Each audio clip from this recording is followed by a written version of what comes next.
Informasi pertama di Kompas Siang, Saudara, pasca aksi tolak revisi Undang-Undang Pilkada di DPR, situasi kembali normal pagi ini. Pekerja dikerahkan untuk membereskan sejumlah fasilitas yang rusak di depan gedung DPR. Tampak sejumlah bagian bangunan pagar di depan gedung DPR rusak pasca aksi kemarin. Meski sudah sepi, polisi masih berjaga di lokasi.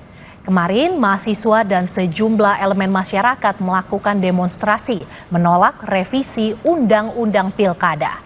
Dan hari ini rencananya akan digelar aksi serupa. Sementara di gedung KPU Jakarta Pusat, hari ini rencananya juga akan digelar aksi demonstrasi mengawal putusan Mahkamah Konstitusi soal Pilkada. Namun hingga kini belum terlihat ada pergerakan massa di sekitar gedung KPU di Jalan Imam Bonjol, Jakarta Pusat. Kita akan pantau langsung kondisi terkini di depan gedung DPR Senayan, Jakarta, dan gedung KPU di kawasan Imam Bonjol, Jakarta Pusat. Sudah ada jurnalis Kompas TV, Tifal Solesa dan juga Triksi Valencia. Kita terlebih dahulu menuju ke gedung DPR Jakarta. Tifal, selamat siang. Bagaimana kondisi terkini di sana? Apakah akan ada aksi lagi hari ini, Tifal? Sejauh ini yang saya pahami belum ada informasi apakah akan ada rencana unjuk rasa dengan semangat serupa seperti yang berlangsung kemarin di tanggal 22 Agustus berhubungan langsung dengan upaya revisi terhadap Undang-Undang Pemilihan Kepala Daerah dari berbagai pihak. Tapi yang sejauh ini yang saya pahami, mengingat saya berada saat ini di Gedung Nusantara II, sejauh ini Dewan Perwakilan Rakyat Republik Indonesia hanya memiliki dua agenda. Yang pertama, agenda berlangsung di Komisi 3 DPR RI, di Komisi Bidang Hukum. Ini dilangsungkan rapat kerja dengan Menteri Hukum dan HAM Supratman Andi Aktas di ruang rapat Komisi 3 DPR RI. Ini sudah berlangsung sejak pukul 9.30 waktu Indonesia bagian Barat. Dan agenda kedua adalah agenda dari Panitia Khusus atau Pansus Penyelenggaraan Ibadah Haji yang digelar seharusnya pada pukul 9.30 waktu Indonesia bagian Barat di ruang Badan Anggaran DPR RI. Namun dari konfirmasi terakhir oleh salah satu anggota Pansus DPR RI yang juga anggota Komisi 8 DPR RI fraksi Partai Kebangkitan Bangsa Marwanda Sopang, agenda Pansus untuk memeriksa sejumlah pihak dari Kementerian Agama Republik Indonesia pada hari ini dibatalkan dengan alasan dari Kementerian Agama memiliki agenda kegiatan lain atau agenda kerja lainnya.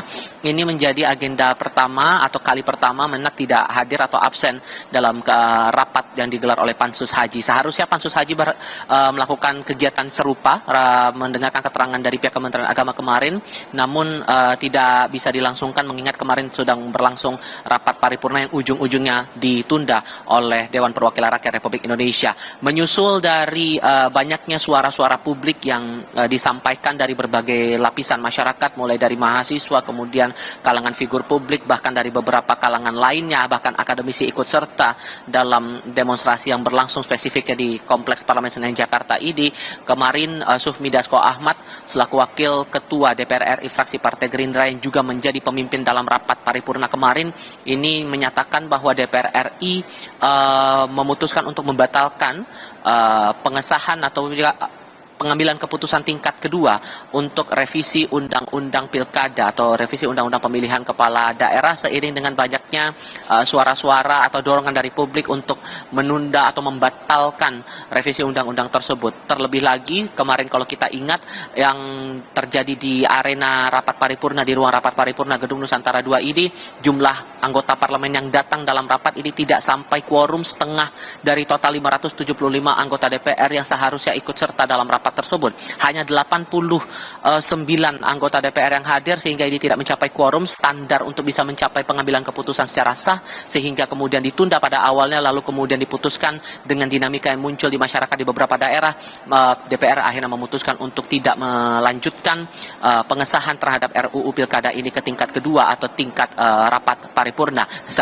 Dan pada ujungnya Dasko juga sudah menegaskan kembali kemarin dalam keterangan persnya kepada wartawan pada Kamis malam bahwa aturan yang berlaku untuk pendaftaran calon kepala daerah dari partai politik dan gabungan partai politik ini menyesuaikan dengan putusan yang dikeluarkan oleh Mahkamah Konstitusi Republik Indonesia untuk dua hal. Pertama, berkaitan dengan syarat parpol dan gabungan partai politik yang bisa mengusung kandidat, dan yang kedua adalah syarat usia syarat minimal usia bagi calon kepala daerah untuk ikut serta dalam pemilihan kepala daerah, baik itu di level pemilihan gubernur, pemilihan wali kota maupun juga pemilihan bupati.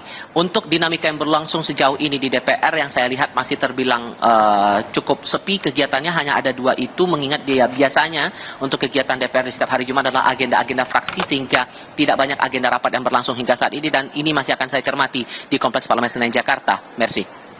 Dari gedung DPR kita menuju ke gedung KPU Jakarta Pusat. Sudah ada Triksi Valencia di sana. Triksi, setelah DPR membatalkan revisi Undang-Undang Pilkada dan KPU pastikan mengikuti putusan MK, bagaimana nantinya PKPU untuk Pilkada 2024, Triksi?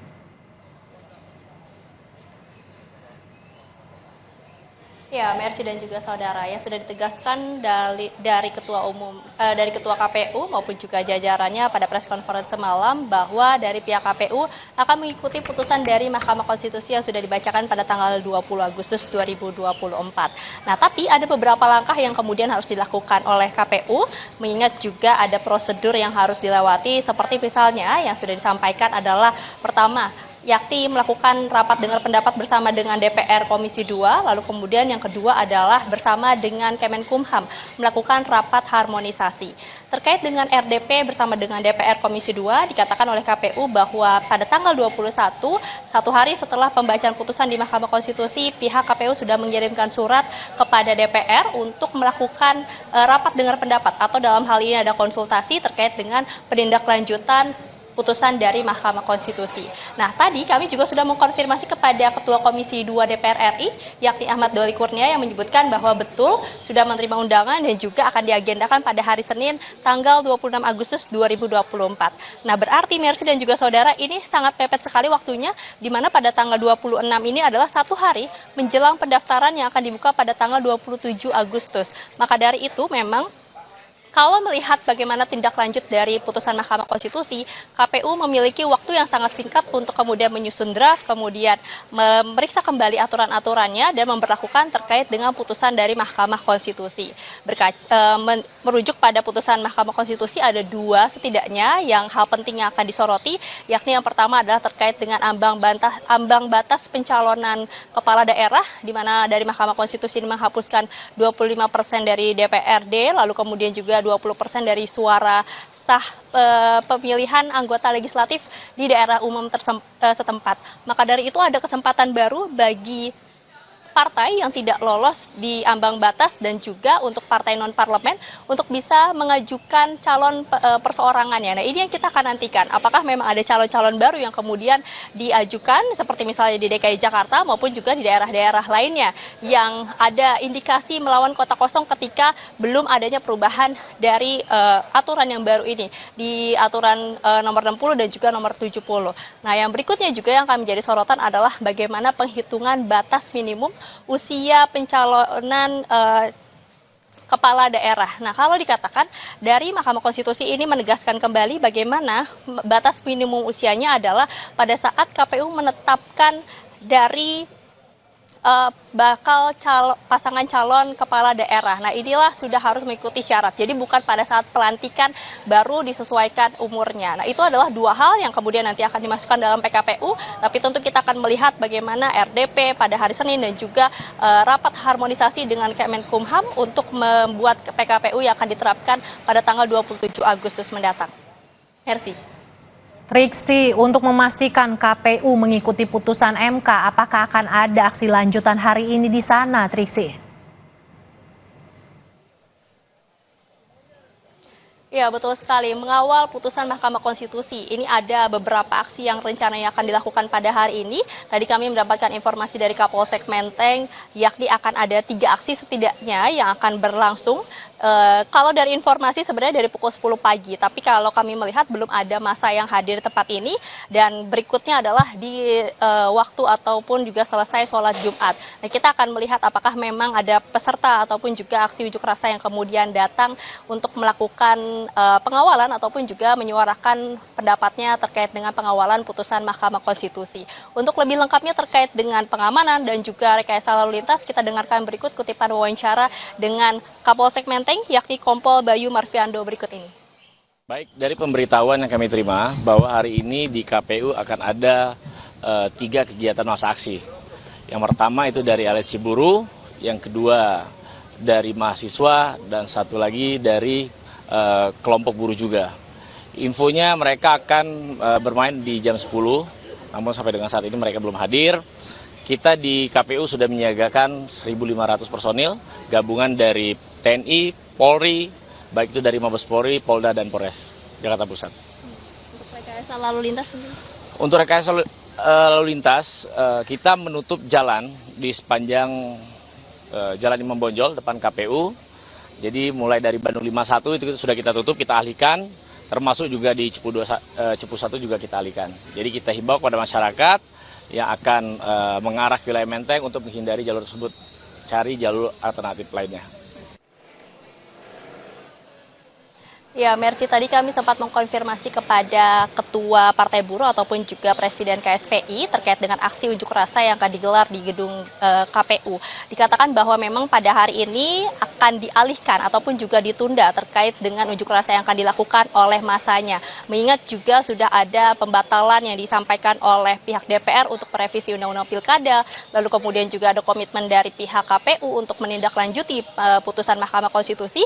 Maka dari itu dari pihak buruh ini akan menunda, akan tetapi yang digarisbawahi dan juga yang ditekankan adalah pihaknya dan juga masyarakat akan terus mengawal bagaimana putusan Mahkamah Konstitusi ini akan benar-benar diterapkan, terutama mengingat pada tanggal 27 Agustus ini adalah pembukaan pendaftaran untuk calon kepala daerah.